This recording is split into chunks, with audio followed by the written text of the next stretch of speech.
If you would like to earn CPE credit for listening to the show, visit earmarkcpe.com/FPA. Download the app, take a short quiz, and get your CPE certificate. Finally, if you enjoy listening to FP&A Today, please go to your podcast platform of choice, click the subscribe button, and leave a rating and review of the show. And now, on to the show. From Datarails, this is FP&A Today. Welcome to FP&A Today. I'm your host, Glenn Hopper. Today's guest is Annette DeYoung, a veteran finance leader with more than 20 years of experience spanning accounting, manufacturing, and FP&A. She's held leadership roles across a range of operationally complex industries, from Berner Food and Beverage to J.L. Clark, where she drove financial transformation, implemented forecasting systems, and bridged finance with operations. Annette is now a principal solutions consultant at Datarails, where she works with hundreds of FP&A teams to modernize their processes, build better reporting frameworks, and embrace Excel-based automation. Having implemented Datarails herself as a client before joining the company, she brings a unique perspective from both sides of the table. Annette holds an MBA from Rockford University and is passionate about helping finance teams work smarter, not harder. Annette, welcome to the show. Well, thank you, Glenn. Appreciate you having me today.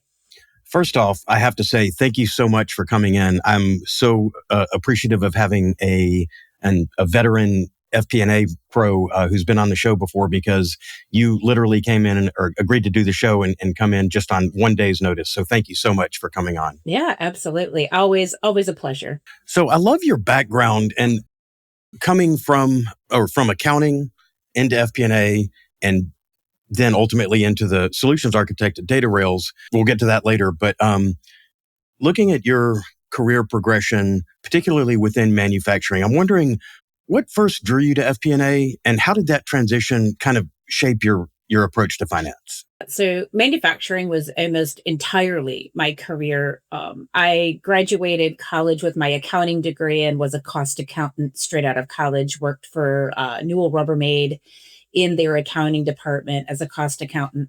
And that was sort of like my quote unquote, my first job out of college. And I really fell in love with manufacturing, and especially in the Midwest, it's huge. And so working within manufacturing, I held, plenty of positions in accounting, was a controller, did all of that.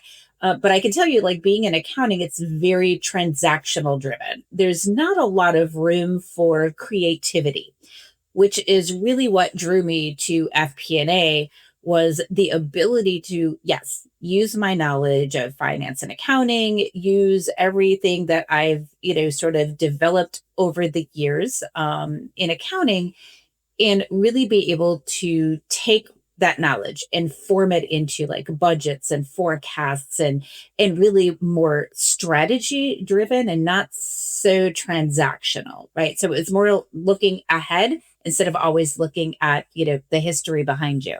Yeah, I've got to say I'm a little jealous of people who do come from the accounting background with a CPA, especially early in my career. Several people said, if you ever want to be a CFO, you've got to go get your CPA. And I kind of knew that on some level, but like you, the creative part of finance was always so much more interesting to me. And yeah, it seems to have worked out all right. But I know having that accounting background can help in FP&A. So you've spent a big part of your career in manufacturing: Newell Rubbermaid, Berner Foods, Rockford Products, J.L. Clark. How did working in such operationally intensive environments influence your approach to planning and analysis? Yeah. And of course, I can only speak to manufacturing because that's what I did. But I can tell you that my approach was more of I need to be directionally correct and not so specific in the plan. Again, coming from accounting. So as you said, it helps to sort of have that deep knowledge, but I think it's also in some ways a hindrance, because when you're in accounting, like literally everything has to tie, right? You're always looking for those pennies. And so when you go from like accounting, which is very structured, into finance, which is a little less structured, sometimes it can really bog you down, and you're looking for specifics and you're trying to be very exact. And in high volume manufacturing, like what I'm used to, that will drive you crazy. It is incredibly difficult to do. And so I had to learn to simply just be directionally correct, right? And I've learned to, you're never going to be accurate, 100% accurate. You can be close, right? And so that's where, again, that background of accounting, those first couple of years in finance just drove me crazy because I was so used to being exact. And so to me, it was, why can't I get this forecast, to be, what I need it to be? And so I just had to learn to, sometimes you have to let that go. And just close enough is good enough. Yeah, and I think it's interesting in your career. I mean, and it kind of goes along with what Datarails does, and I think what all finance departments are trying to do today. But I think, going back to the old school sort of cost center idea of finance and accounting, where we're just reporting numbers, and that's the value. We're the scorekeepers. That's the value of our organization.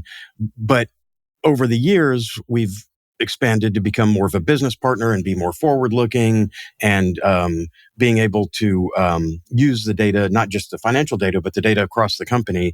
And I think going back to J.L. Clark, you led an initiative to improve visibility into production and financial metrics. And I'm wondering, what did you learn about bridging operations and finance during that transformation?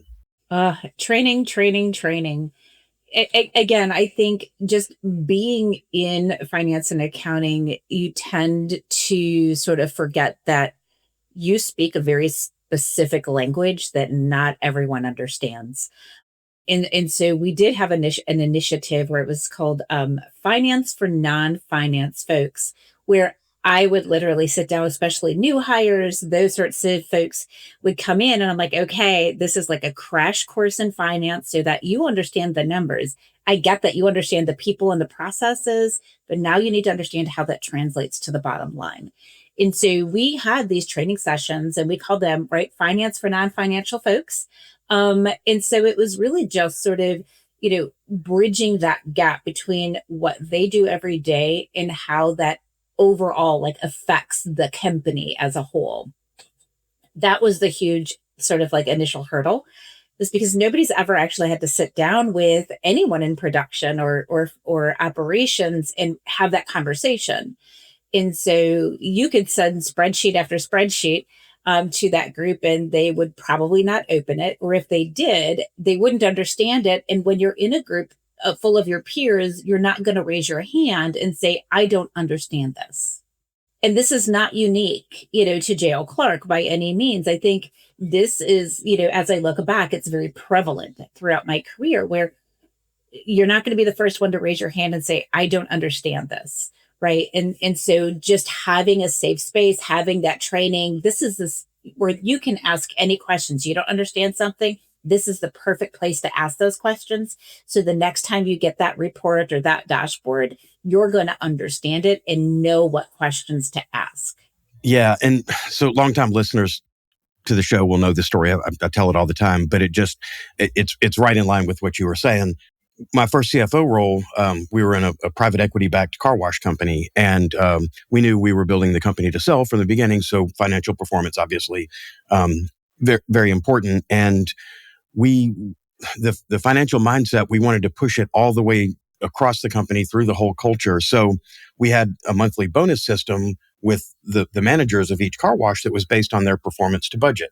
So these are very technical people, mechanical, plumbing, electrical, and they were, tradespeople, not accounting nerds. So we, when we'd open a new store or hire a new manager, we would run them through finance and accounting training.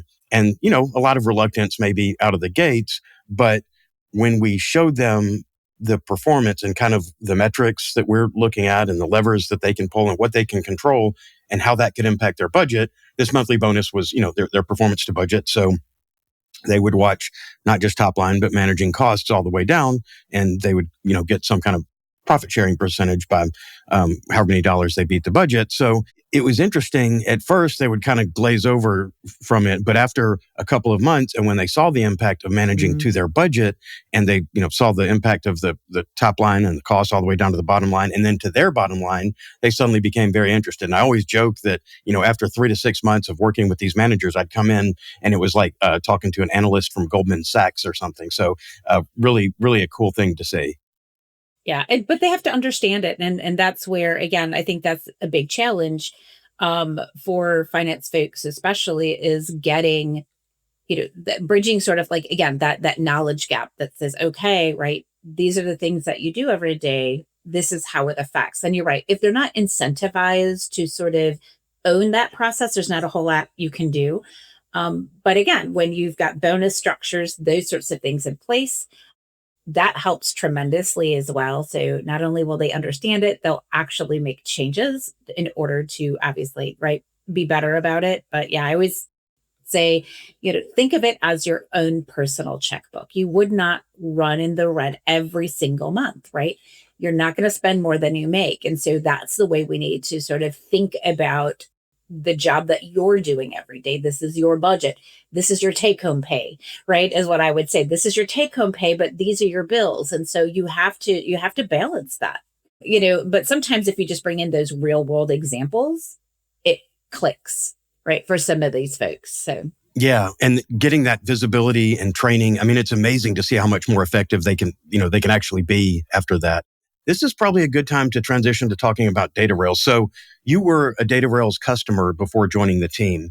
And I'm wondering, going back to when you were in that mode, what made you seek out a solution like Datarails in the first place? And what, kind of what pain points were you solving? Yeah, great question. And I think it's the same pain points as pretty much everyone I talked to today. And the reason why companies like Datarails exists, it's the manual work that you do in finance and accounting. It doesn't matter where you've worked over your career. Excel, number one, is probably the only tool in your toolbox that you take from job to job, because you're going to have different payroll, different ERPs. You're going to have all of these different systems that you can access, data different ways. But I can guarantee on all of those, the most used button is export to Excel, right? Because of the flexibility. But with that flexibility also comes a lot of manual sort of processes. So whether it's even just closing the books, getting your reports in order, or even ad hoc analysis, somebody, on the plant floor says, I don't know what's going on. Well, I have to take that data and do something with it. Right. And so that was no different with jail clerk and the budget. The budget process was killing me. We would start, actually, I would end our actuals at the end of July in order to be done by November. Very painful, very manual, but I had 48 different departments that I had to consolidate manually. We make one change here. You have to go through that process all over again. And so forecasting, I was halfway through the month before I could get a forecast done. And by that time, it was too late. And so it was just the ability to have quick turnaround and quick insights was the reason we started looking for something else. Because just like you said, right, you're not sleeping, you do lose sleep because overnight, I can't tell you how many times I wake up in the middle of the night with all of a sudden this aha moment. I'm like, oh, that's how I can get to this answer. But it's wash, rinse, repeat, right? Every single month you're doing sort of the same thing. It gets tiring. And finance and accounting, they're the last to adapt tech. I have found that out many, many times. We are the last because honestly, the president or the CEO, they're still getting what they need. They have no idea how many hours you've put in and how hard it is to do it. And sometimes they don't care. They just know that they're getting what they need. So why do we need to invest in finance and accounting? You're doing the job, but then you have burnout and high turnover sometimes. And actually, I've worked for a couple of companies where finance had the highest turnover for that specific reason. It was just so manual. And so that's where we started looking. We didn't want to have that turnover, right? We wanted a happy team. And so we knew that we had to transform not just our department, but our processes to make it better for all parties involved. Yeah, it's interesting you mentioned that because in my day job, I'm also selling technology into the office of the CFO. Bespoke bespoke AI solutions, and as it should be, accounting and finance folks, we are risk averse. We're not going to be on the bleeding edge of some technology out there, but at the same time, just doing things this way because it's how we've always done them. It's you have to at some point take that leap. And if you do it right, it doesn't have to be a leap. It's just making this transition into, we've been talking about digital transformation for 30 years now. But finally making that digital transformation and moving into new software and automation tools. FP&A Today is brought to you by Datarails, the world's #1 FP&A solution. Datarails is the artificial intelligence-powered financial planning and analysis platform built for Excel users. That's right, you can stay in Excel. But instead of facing hell for every budget, month-end close, or forecast, you can enjoy a paradise of data consolidation, advanced visualization, reporting, and AI capabilities. Plus, game-changing insights giving you instant answers and your story created in seconds. Find out why more than 1,000 finance teams use Datarails to uncover their company's real story. Don't replace Excel, embrace Excel. Learn more at datarails.com. Last year I heard a lot of people they wanted to talk about AI and talk about technology, but they were a little standoffish and playing kind of a wait and see, taking a wait and see attitude to all this. But now in 25, I am starting to see people ready to make a move a little more. And I'm curious, what are you saying? Yeah, and I think that's true. I think AI is definitely one of those now. Even on the calls that I have, it's still that mindset of trust but verify, right? And so, and you have to have that anyways, because you're the strategic partner for the financial health of a company. And so it's trust but verify. But when you have CFOs who are looking and they're doing their research, which is good, right? They're doing their research and they're seeing, oh my gosh, this can help, right? Now, is it going to be 100% accurate? Probably not, but directionally correct. And I think that's super important to know is that we can get from where we are today to where we need to be tomorrow. And if I can get there faster than my competitor, that gives us the advantage. That gives us sort of like the edge. And then we know where to invest. We know where to focus our resources. But yes, I think AI is one of those. And yes, it's a buzzword, but it's also a very, very good tool, again, to have in your toolbox.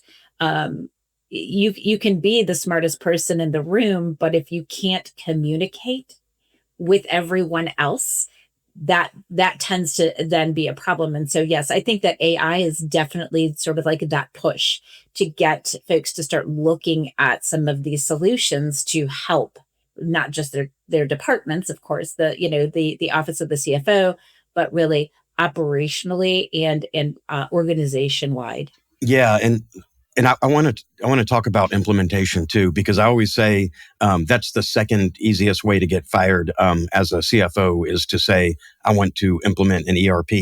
The first way is of course fraud, and then behind that is implementing ERP. And I know Datarails isn't as complicated as an ERP, but I think a lot of CFOs they think I am a finance and accounting person. I'm not a tech person. I don't want to get into all this. I just want to do my job that I was trained for. But more and more, we're having to learn, the tech side. It's becoming part of our job.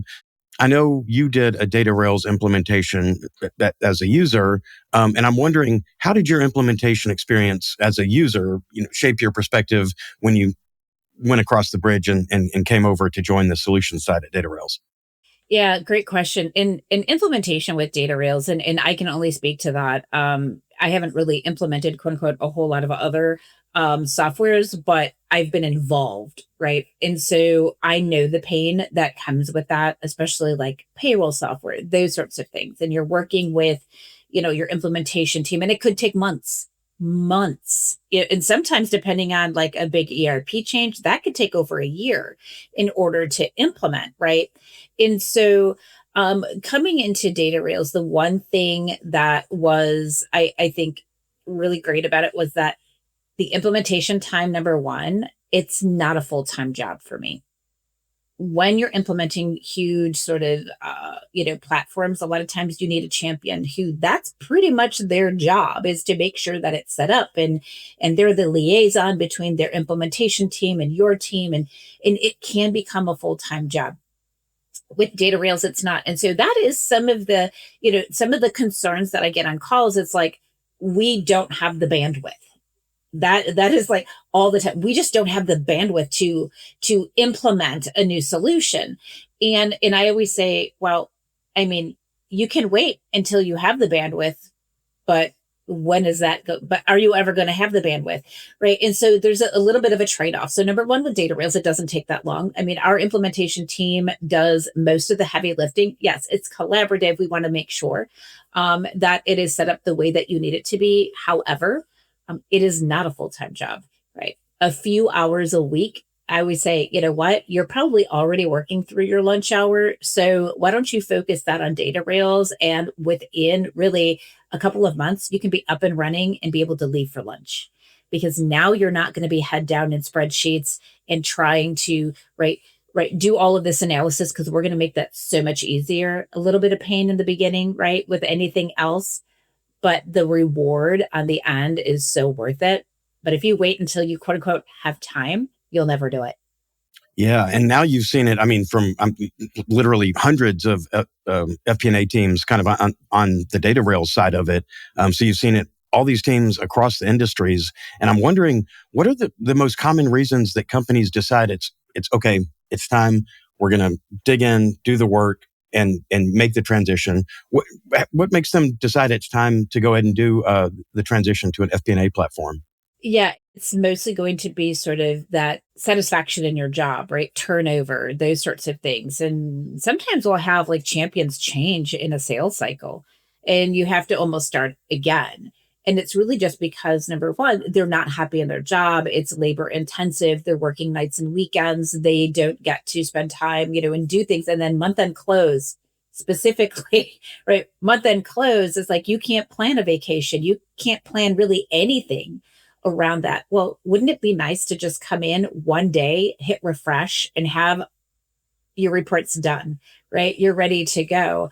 You're not having to put in all of that overtime. And so I think it's just being able to retain talent is going to be a key. And we kind of hit on that sometimes. It's like, what is your current turnover? Right? Wouldn't it be nice to retain that talent?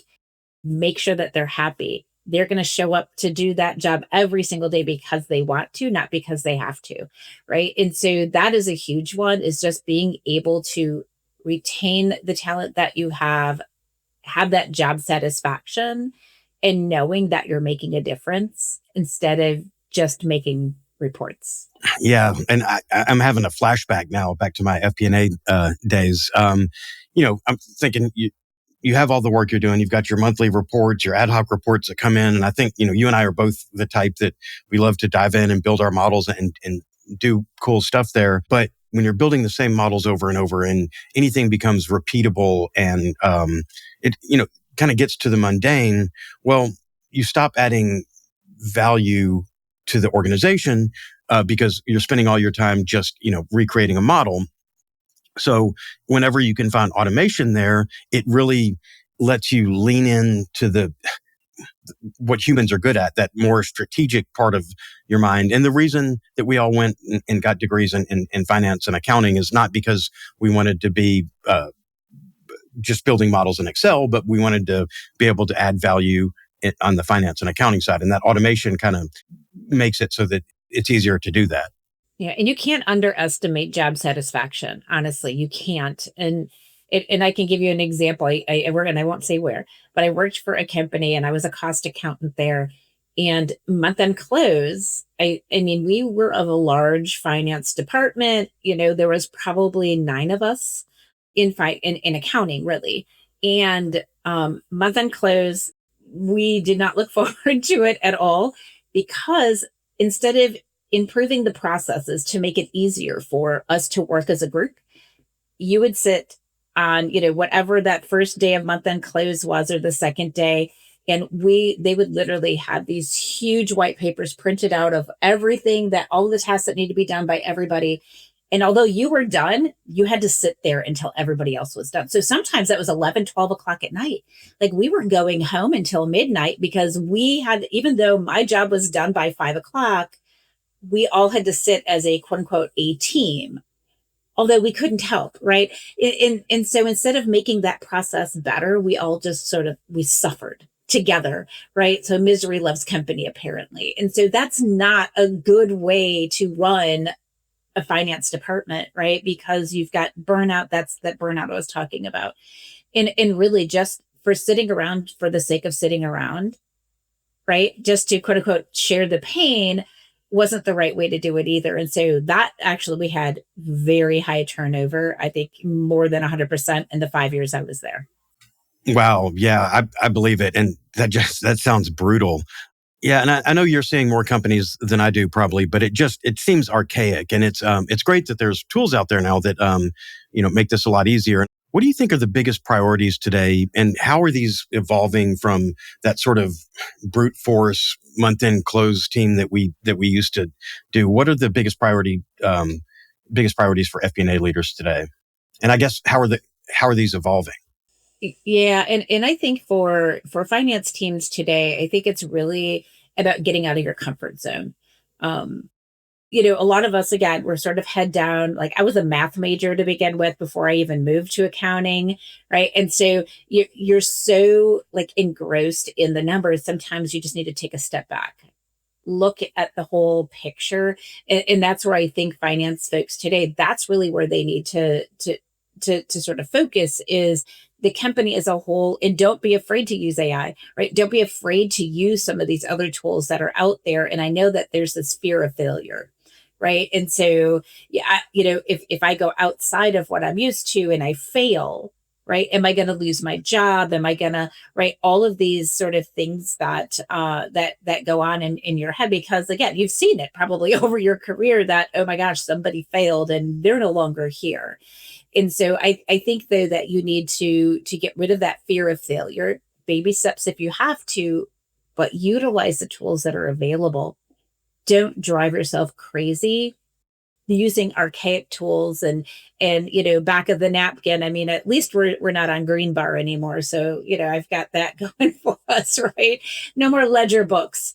But that's where you start. And the finance finance and accounting is one of those departments that, I'm sorry, but we have not made a lot of technological advances over the years, right? If you think about manufacturing specifically, from everything being hand done to automation and machinery and AI and robotics, right? They've made huge leaps in technology.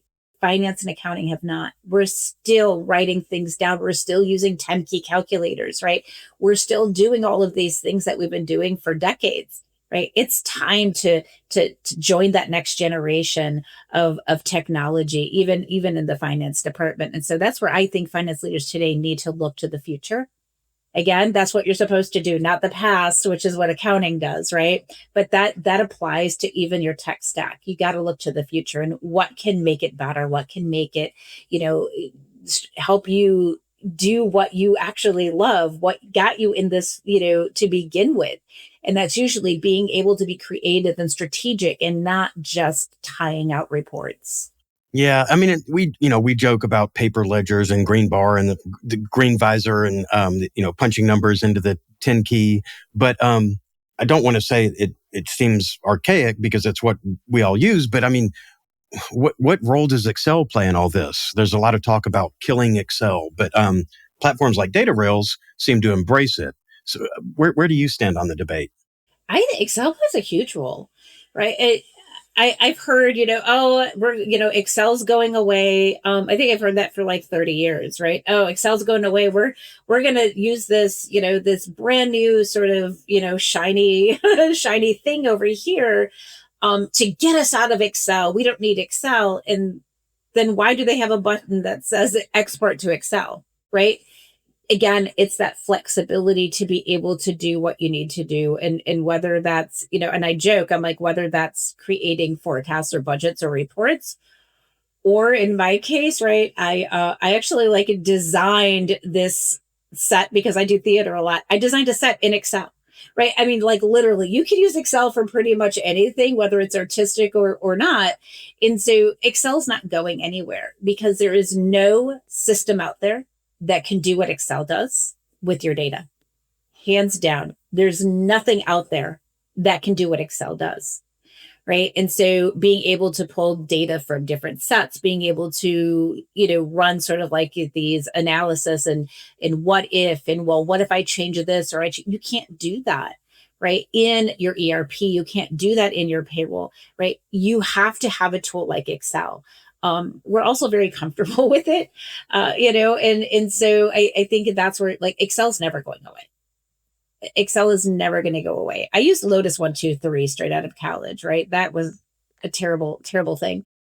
But since then, obviously Excel. And so as a finance professional, I would never give up my Excel ever. Yeah, and it's pretty interesting to see how Excel has kind of evolved because it's happened over time and you almost don't even notice it. But the fact that today you can use Python, and I know we're not there yet, but Microsoft invested over $15 billion in generative AI. So they're going to, they're going to end up coming up with Clippy's revenge. I know that's their ultimate goal there. I guess I'm dating myself with the reference to Clippy, but you know what I mean? Like an AI assistant that is right there in the sheets. And we've just seen just a couple of days ago, Google rolled out AI integrated into Google Sheets where you can highlight cells and then use a prompt rather than a formula to get it to analyze data. And I know this is where Microsoft wants to go. And I know Datarails has gone there too. So can you speak a bit to the implementation of Gen AI functionality in Datarails? Yeah, and you're right. Even Microsoft, right, coming out with Copilot in that AI, but it's going to be great for finance folks. But what about everybody else? That's the key there, right? If you spend your days in Excel, it's going to be great for you. And if you know how data works and how it talks together, again, it's going to be great for you. But how does that translate to somebody in operations or somebody in sales or even your CEO, which, by the way, does not spend all day in spreadsheets, right? So how is that going to help them? They're going to come back to you and ask a question, and then you're going to have to do, again, I can just see it. It always comes back to finance and accounting to answer those questions. And so AI, like what Datarails has, it's having that chat feature, being able to ask questions and get responses. I don't ever have to open a spreadsheet, right? I'm in sales, I'm in manufacturing, I'm in operations. I can ask a question or I can say, run this report. Here's my dashboard. I can drill down. I don't have to learn a new language. I don't have to learn how to read a spreadsheet. So this is where I think AI is going to, is not just for the finance department, but for the actual, company as a whole, right? The entire organization can leverage the AI, but using your specific data. Anybody can go out to Chat GPT and ask it a question, but how does that relate to your specific data, right? It doesn't. And so this is where AI, like what we have with Datarails, having, the chat, genius, being able to have AI create specific reports automatically for you without having to do that, I think is not just great for finance, but also for those folks that have to ingest that information, whether it's every week or every month, without having to come back to finance and say, hey, what was my budget? Or, what do I have left to spend? I can just ask the system. Yeah, and that's so powerful. And I always think we talk about we've talked about democratization of data for 20 years or more now, but with generative AI, what I see, it's almost the democratization of data science in that, there used to be this barrier to entry where if you wanted to do really complex data science kind of work, you'd have to be able to write SQL queries, be able to write code in Python. And you'd go in and you could see data in a certain dashboard or whatever. But if you wanted to drill down into it, you would have to, this is for leadership outside of FP&A or even sometimes FP&A. If you wanted additional data or additional analysis that was outside of the FP&A function, you would have to get in line and, wait on reports.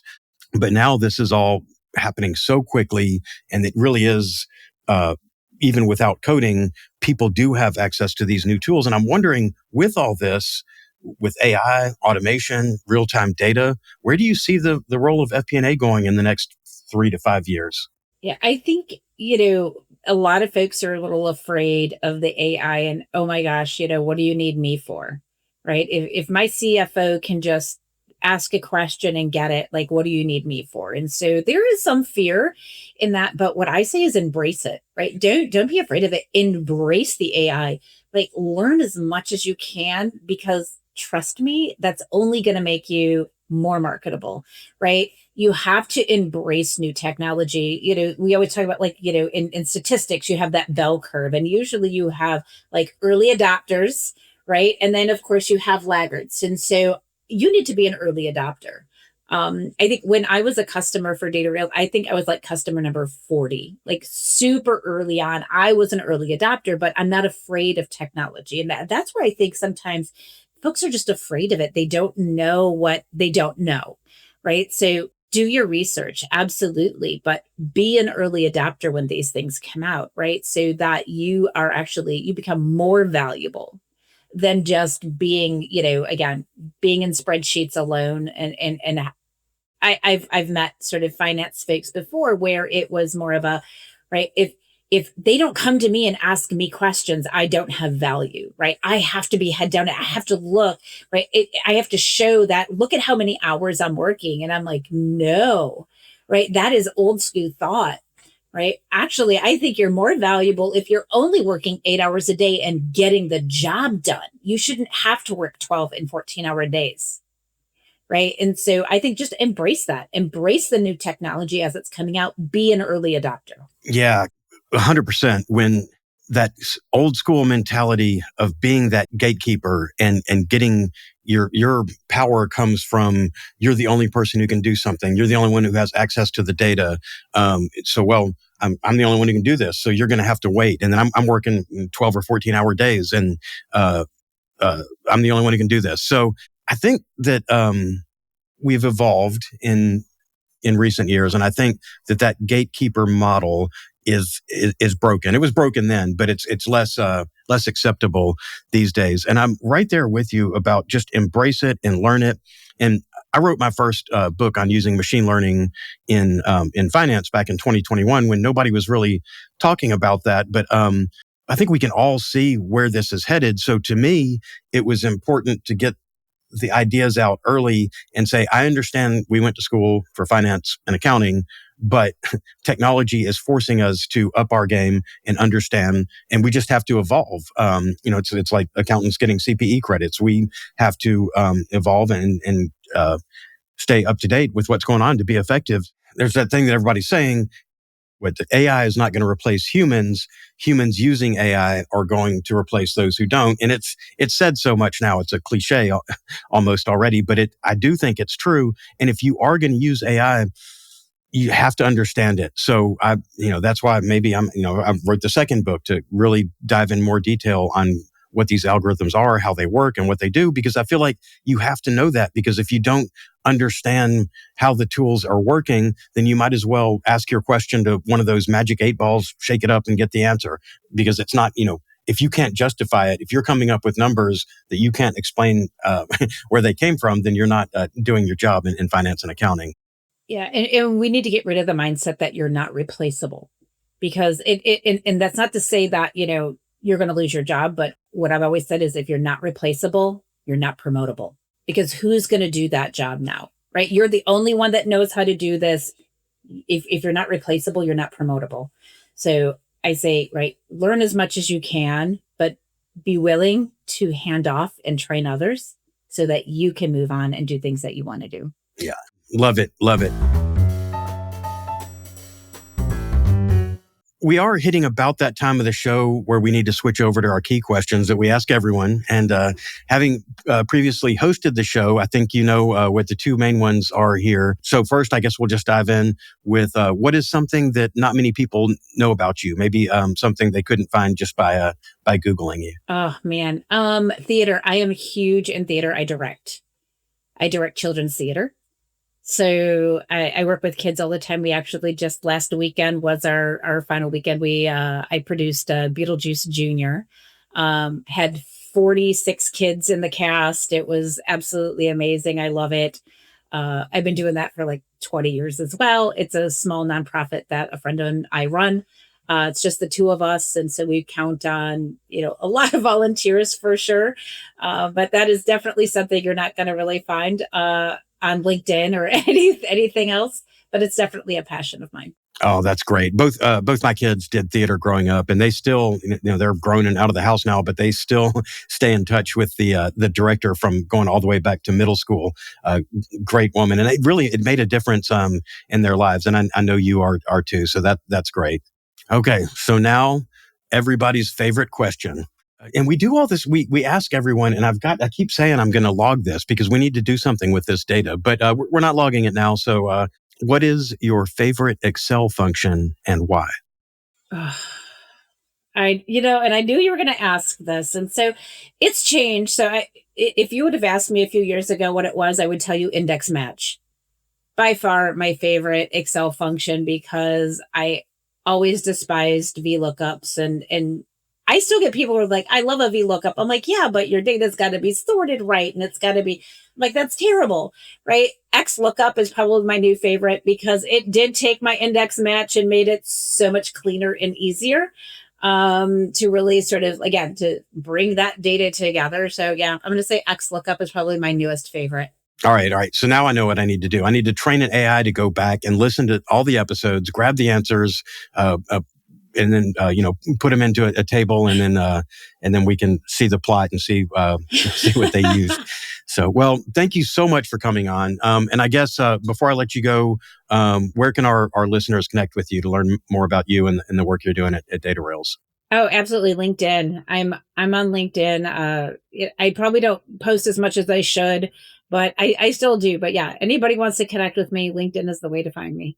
Great. Well, Annette, I really enjoyed having you on. Thank you again for coming in at the last minute. You were an awesome guest, and I'm sure we'll be talking soon. Great. Thank you so much, Glenn.